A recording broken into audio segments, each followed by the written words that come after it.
Vamos a conversar ampliamente sobre las consecuencias de los resultados de las encuestas, lo que ha sucedido en el mundo político costarricense.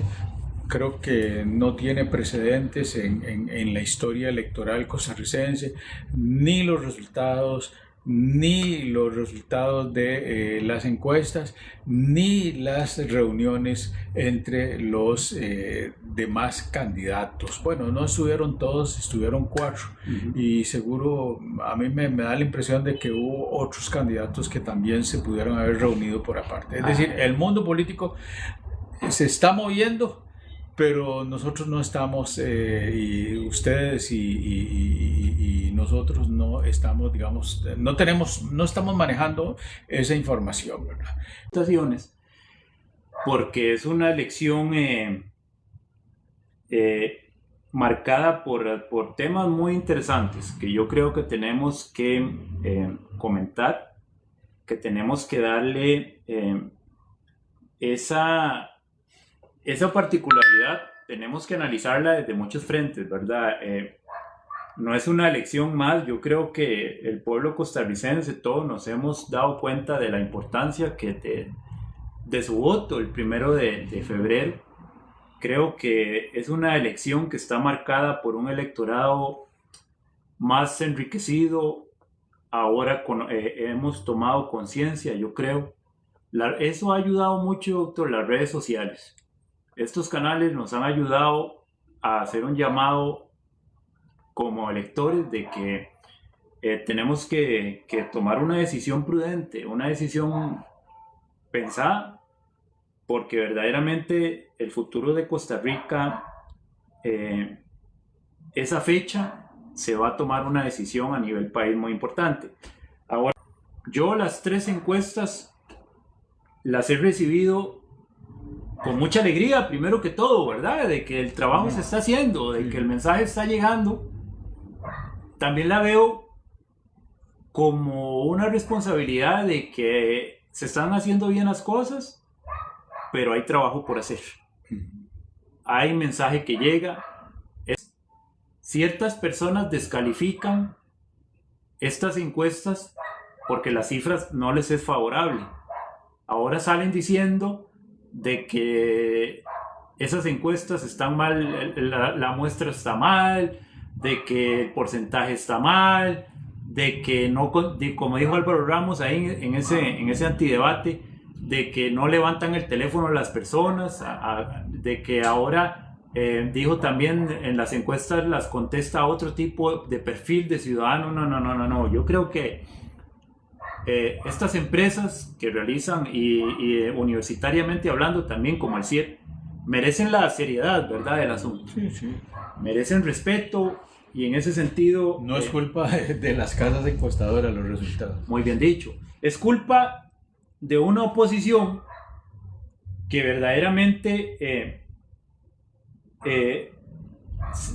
su enfoque está mal. Su enfoque fue atacar al presidente de la República, atacar a esta administración, y no se enfocan en sus propuestas. La Liberación Nacional, por ejemplo, ha desgastado su marca, doctor. Cuando usted ve las 3 encuestas del PLN, dos dicen 6% y otra dice 8%. Es decir, ahí hay una tendencia, ahí hay una línea, sí. Ahí hay una brecha. De ahí Álvaro Ramos no pasó. Y yo creo que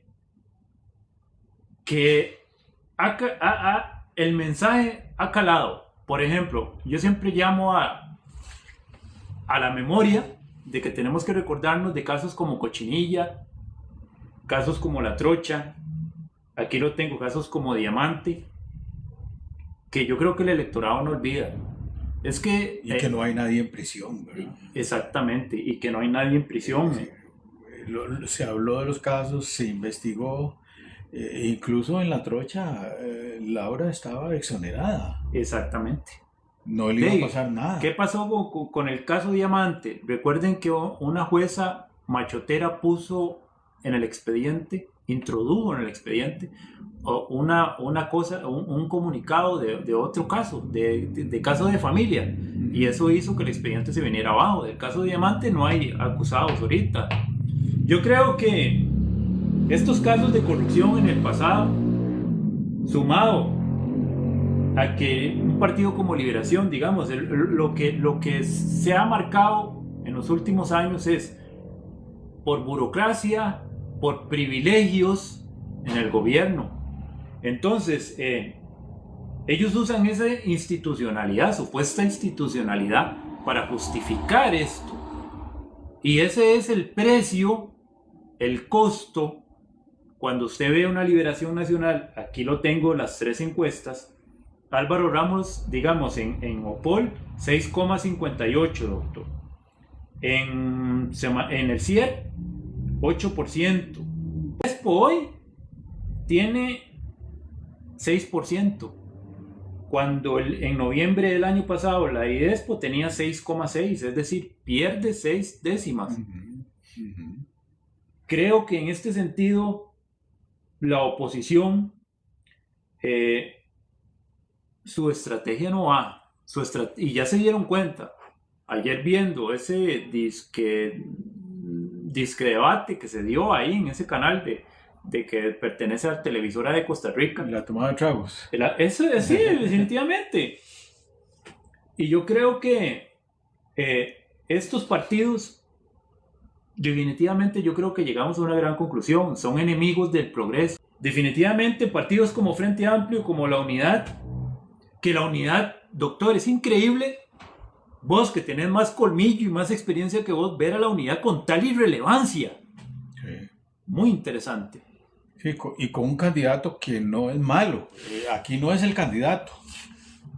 Aquí no es el candidato. Es quizás no encontró los medios para comunicarse. Vamos a ver, es que el trabajo legislativo del partido, digamos, Unidad, es tan malo que borró al candidato. Exactamente. Y sobre todo vean que ese partido ocupa la vicepresidencia y, por qué no decirlo, ha ejercido la presidencia ante la enfermedad de Rodrigo Arias. Entonces, digamos, el partido ha ocupado un rol preponderante en la Asamblea Legislativa y eso los ahogó. Los ahogó porque entonces se olvidaron del partido, se olvidaron que las acciones en la Asamblea Legislativa tenían un costo. Exacto. Y se convirtieron en súbditos de Liberación Nacional y se fueron arrastrados, digamos, en esa bola de nieve, ¿verdad? Y están ahí juntos, sí. Pero ellos son los que más han sufrido. Claro, la Unidad, encabezada por el don Juan Carlos Hidalgo, ha luchado por diferenciarse. A menudo uno los ve como ahí, son parte de la cola de Liberación Nacional, están siempre atrás de Liberación Nacional, y yo creo que su debilidad, sobre todo, representa que no son ni fu ni fa, ni representan el cambio con el oficialismo, ni representan a la oposición. Entonces, doctor, vos denotás una tibieza enorme, y yo en política, el costarricense, exige tus posturas muy claras. Por ejemplo, como hace doña Laura Fernández. Doña Laura Fernández, por naturalidad, todos la percibimos como la sucesora legal, leal, de lo que el presidente de la República está luchando. El presidente de la República nos deja cosas en infraestructura, por ejemplo, pero no culpa de Rodrigo Chávez, culpa de Contraloría. Hoy, doña Laura Fernández, en un programa que se llama La Taza, lo vuelve a decir. ¡Qué barbaridad! La Marina de Limón no se pudo lograr. Y la lucha contra la corrupción en sí misma, estos mandos medios corruptos, la magistratura. En ese sentido, ¿cómo sí vemos? A diferencia, por ejemplo, una postura de Laura Fernández con respecto a ciertos temas. Hoy el periodista le preguntó de los temas más diversos, de la comunidad LTGB, de la comunidad evangélica, y dejó claro la situación con la comunidad evangélica, doña Laura Fernández. Usted ve un candidato como como Volviendo, en el caso de la Unidad, o pongamos otro, pongamos Ariel Robles, con ese discurso antisistema, desgastado, discurso comunista, discurso de amarras, de oposición, y discurso de reventar a mociones los proyectos de ley. Como una persona en su sano juicio, así lo veo yo, va a votar por un Frente Amplio que verdaderamente es un partido obstruccionista. Es un partido que se presenta a sí mismo sin propuesta. Lo único, porque usted lo decía fuera de cámara, es muy fácil destruir, pero ¿dónde está el construir? Sí, en el caso, digamos, del Frente Amplio, yo veo la situación más grave. Más grave en el sentido de que, bueno, internacionalmente el movimiento, digamos, socialista mundial ha sufrido, digamos, una profunda crisis y está en plena transformación. En esa transformación, el movimiento costarricense se ha mantenido absolutamente aislado. Hay un aislacionismo y hay una visión muy, a veces muy individual de un Ariel Robles que carece, digamos, de los conocimientos políticos para impulsar una agenda nacional. Entonces esto significa que por su, digamos, juventud, su inmadurez, su falta de lectura de las mismas ciencias sociales, ¿verdad? Porque no es un experto en ciencias sociales, entonces no puede proponer absolutamente nada más que una crítica. Exacto. Entonces, digamos, ellos trabajan al margen de lo que está pasando, por ejemplo, llamémoslo así, en el socialismo en China. Digamos, no hay vínculos con China. No hay vínculos con China. No hay vínculos con Putin. No. Se les cayeron los vínculos en Venezuela, que parecía haber una cercanía, ¿verdad? Toda vez que hubo miembros de la Asamblea Legislativa de ese partido que estuvieron en Venezuela, eso se les cayó, ¿verdad? Con el conflicto que hubo Estados Unidos, Venezuela, y Cuba se ha empobrecido tanto que ellos mismos la han dejado naufragar en la soledad. Entonces, digamos, nos encontramos una, digamos, entre comillas, esa izquierda muy alatica que naufraga en el desconocimiento. Es decir, no hay propuestas, hay ocurrencias para decir. Y por el otro lado, nos encontramos un presidente de la República, un hombre absolutamente pragmático, ¿verdad?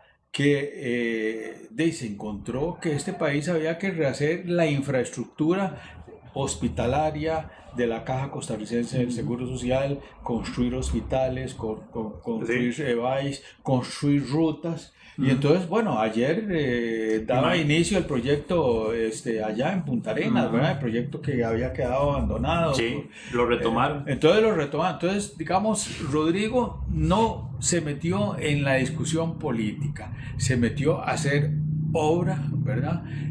A entregarle al ciudadano, digamos, a facilitarle la vida en el centro de la ciudad al terminar la ruta de circunvalación, que ha servido de mucho, ¿verdad?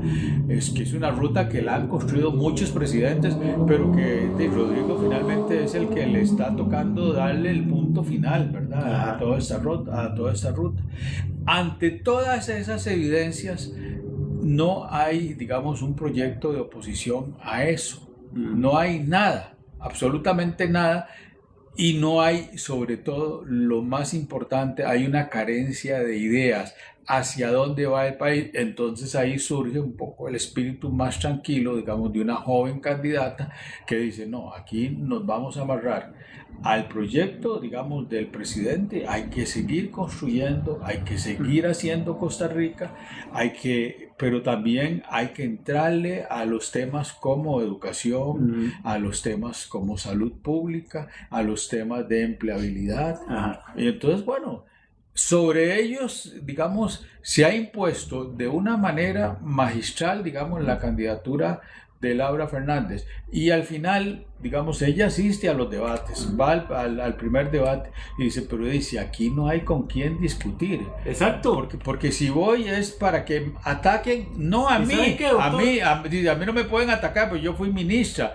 Pero el responsable del gobierno es el presidente, entonces de ahí todo iba contra el presidente. ¿Y sabes qué, doctor? Yo siempre me gusta medir a las personas por sus acciones y no tanto por lo que digan por lo que declaren en un debate. A ver, yo creo que estos 4 años en la Asamblea Legislativa, la cual yo considero, y yo sé que muchos, la más obstruccionista de todas las asambleas legislativas que yo haya visto, yo voy a nombrar 3 partidos. Que 3 partidos hoy que se ponen la piel de oveja, de cordero, se ponen así, se presentan como santas palomas los 3. Estos 3 partidos, Partido Liberación Nacional, el PLP de Don Eli y el Frente Amplio, indudablemente estos 3 se unieron para frenar a este país. Son diputados que se unieron para frenar porque venían proyectos de ley del Ejecutivo que tal vez eran buenos, como la Marina, por supuesto, como Ciudad Gobierno, y lo que hicieron estos 4 años costarricenses fue obstruir. Entonces se volvieron oposiciones que estorban, se volvieron partidos que estorban, y estorban para mal. Es que si estorbaran para bien, pero estorban para mal, es decir, obstruyeron, así, pusieron para no dejar hacer. Pusieron una pared en la que no nos permitieron 2 cosas: ni limpiar la casa, porque Rodrigo Chávez venía a limpiar la casa, y no nos permitieron terminar los trabajos, y algunas veces ni siquiera empezar. Entonces, el ciudadano se ha dado cuenta de algo. ¿Quiénes son los que están intentando trabajar? ¿Quiénes son los que están intentando construir? A la administración Chávez Robles. ¿Por qué? Porque los partidos ahora le tocan a usted la puerta, como hace Claudia Dobles. Y le dice Claudia Dobles, le pido su voto. Pero ¿sabe para qué piden el voto, costarricense? Para volver al pasado. Para volver al pasado. Y el pasado de nosotros, ¿qué ha sido marcado? El 2022 recibimos el país heredado. Quebrado. Del PAC quebrado. Quebrado. Técnicamente estamos quebrados. Dijo Laura Fernández, cuando recibimos al tesorero en el año 2022 de Tesorería Nacional, nos enseñó las cifras. Y doña Laura dice que se le bajó la presión, que casi se desmaya. El país estaba sobreendeudado. Eso es lo que nos heredó el PAC. Y ahora llega Claudia Dobles y con piel de cordero, así, de Santa Paloma, dice, no, costarricense, usted olvide todo lo que pasó, lo que el PAC pasó, y regáleme su voto. Hay que tener mucho descaro para hacer esas cosas. La verdad que uno ve, cuando yo veo a Laura Fernández y la escucho, propuestas que son técnicas y son complejas. Son propuestas que por eso yo justifico el número de diputaciones que al costarricense se le solicita, porque no solo se le solicita que vote por Laura Fernández, sino que no quiebre el voto, porque son cuestiones ya técnicas complejas que se necesita un poder legislativo con una fuerza suficiente. Y dentro de todo ese marco de cosas hay un hecho, digamos, significativo. El costarricense dejó de creer en los partidos políticos. Finalmente, digamos, es una pregunta que cabe incluso hasta investigarla. Digamos, siempre fue que creyó o más creía en el liderazgo, por ejemplo, de presidentes como Pepe Figueres, para poner un ejemplo, ¿verdad? O en el caso de la oposición de un José Joaquín Trejo Fernández, ¿verdad? Si más siempre hemos sido hemos sido ciudadanos más pro personas que pro partido. Porque además, digamos, la oposición a Liberación tuvo muchos nombres, ¿verdad? Hasta que llegó Rafael Ángel Calderón Fournier y fundó el Partido Unidad Social Cristiana, del cual ya no forma parte, incluso en estos momentos, porque hizo una alianza con José, no, sí. con Sí, Natalia Díaz. No, ya te digo, ¿con qué alguien se alió? Claudia, con Claudia, sí. Claudia. Sí, con Agenda Ciudadana. Es decir, que es casi con Liberación, porque ¿verdad? O sea, al final, hoy día lo que tenemos es una mezcla de partidos en la oposición a Rodrigo, que además... Digo Rodrigo porque Rodrigo no tiene partido, digamos, el partido que lo eligió, el partido que lo eligió era Progreso y eso se acabó. Es Luz Mari, borrada, cero electores, aparece una línea amarilla, ¿verdad? Sí, claro. Okay. Entonces, vacía ya. El gran problema de ser opositor en estos momentos es que no hay un líder, digamos, que salga hablando y que te diga cuál es hacia dónde va Costa Rica. Ellos no saben hacia dónde va Costa Rica. Mira, pongamos el ejemplo de Claudia Dobles. Claudia Dobles sale con una retórica ahí afinada y hablando. Pero todos llegamos a una gran conclusión con doña Claudia. Es un rostro amable, pero que representa la misma corrupción de siempre. Yo así la describo a doña Claudia. Sí, es un rostro de mujer que es... Es un rostro amable, sí, pero hay una connotación atrás. ¿Sabe por qué? Porque votar por Claudia Dobles es volver a votar por la parálisis. Sí, por el PAC. Que sufrimos con el PAC. Pues la esencia es el PAC. Exactamente. Y aunque ella es la esposa, pues al parecer... Yo te voy a decir qué es lo que me ha inspirado a mí. Digamos, yo tendía a verla como se ven a las primeras damas, digamos, muy alejadas del poder, haciendo básicamente alguna obra social de pequeña dimensión, ¿verdad? Pero no, Claudia al parecer estaba muy inmiscuida en el proyecto de su marido, del cual, digamos, lo conoce a cabalidad. Exacto. Porque trata de salvarlo. Y como decirnos a ustedes los electores, ustedes no nos entendieron. Ustedes no nos entendieron y en eso se nos vino la pandemia. No, ya antes de la pandemia a Carlos Alvarado se lo iban a apiar. Exacto, sino que lean el libro de don Eduardo Crucha. Pues ahí está, eso es. Esa es la lectura que no hacen ellos, ¿verdad? Ellos porque no les sirve automiran, les trae ese recuerdo. Sí, pero tampoco dicen que Carlos Alvarado hizo pactos con José Figueres para aprobar proyectos en la Asamblea Legislativa, ¿verdad? La gran reforma fiscal que estamos viviendo ahora. El no pago a los empleados públicos, todos esos acuerdos salieron, digamos, de ese pacto en el cual en teoría no tenía que ser Rodrigo no tenía que haber sido presidente de Costa Rica, se les coló a alguien, inesperado que le salió con una capacidad para gobernar, claro, que los ha dejado paralizados.